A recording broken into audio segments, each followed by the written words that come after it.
Ano kaya ang gagawin mo o reaksyon mo kung bigla na lang dalhin sa harap mo ang isang bangkay? Tiyak na mahihika sa salawal mo sa gulat at takot, o kaya lagnatin ka na wala sa oras. Ganito ang nangyari sa isang bayan sa bansang India na nag-viral sa internet. Ano ba ang totoong kwento sa likod ng pangyayari na ito? Yan ang ating alamin sa ating kwento ngayon. Kaya kung bago ka palang napadpad sa channel na ito, at kung gusto mo ng mga kwentong katulad nito ay mag-subscribe ka na at huwag kalimutang i-like at pindutin ang notification bell para lagi kang updated sa mga kwentong kagaya nito. Siya si Jitu Munda, 52 anyos, walang pinag-aralan at walang alam sa mga patakaran o anumang kalakaran o legal na kaalaman. Isa siyang katutubo na nakatira sa bayan sa Odisha sa bansang India ang iniulat na nagdala ng bangkay ng kanyang namatay na kapatid na babae sa isang bangko upang patunayan ang pagkamatay nito at para makuha ang natitirang pera sa account niya. Naganap ang nakakagulat na insidente sa bayan ng Odisha, isang liblib na bayan sa bansang India. Ayon sa mga ulat, namatay ang kapatid niyang babae na dating nagtatrabaho bilang daily wage laborer sa Odisha's Kianshar District dahil sa sakit noong ika-26 ng Enero, 2026, at ito ay nailibing na rin. Mayroon umano siyang naiwan na humigit kumulang 19,000 rupees na natitira sa kanyang bank account. Bago ito namatay ay sinabihan siya na may naiwan siyang pera sa bangko at kailangan niya itong makuha. Upang makuha niya ang pera, ay lumapit ang kanyang kapatid sa manager ng bangko at humingi ng tulong. Ipinaliwanag naman ng mga empleyado na kinakailangan niyang magpakita ng opisyal na dokumento na nagpapatunay sa pagkamatay ng kanyang kapatid bago maibigay ang pera.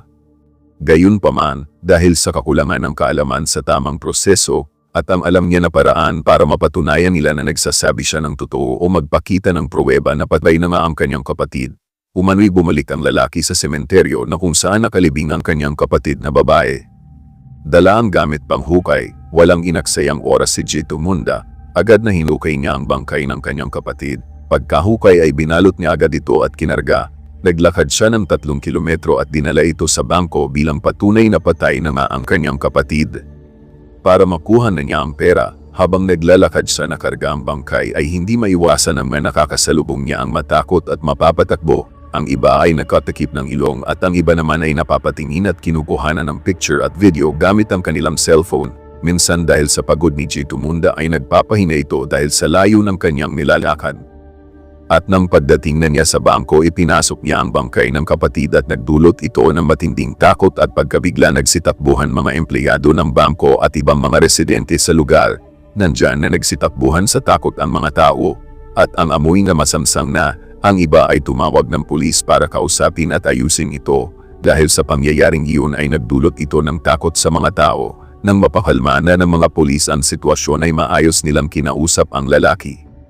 Ipinaliwanag naman ng mga awtoridad na ang lalaki ay kabilang sa isang katutubong komunidad at walang formal na edukasyon at kaalaman. Kaya nahirapan sang maintindihan at maunawaan ang mga legal at administratibong proseso sa pagkuha ng ari-arian ng isang yumawi. Nag-viral ang insidente online at maraming netizen ang nagpahayag ng reaksyon, kalungkutan at simpatiya.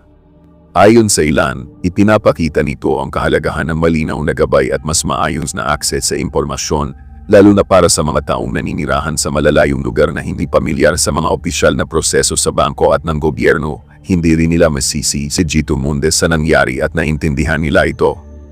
Kalaunan, tumulong ang mga lokal na awtoridad kay Jitu Munda upang makomplito ang mga kinakailangang dokumento at legal niyang makuha ang natitirang pera ng kanyang yumaong kapatid.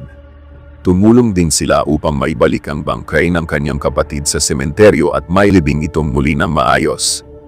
Ano ang reaksyon mo sa kwentong ito? Mag-comment ka lang at ating babasahin. At muli, hanggang sa susunod pa nating video.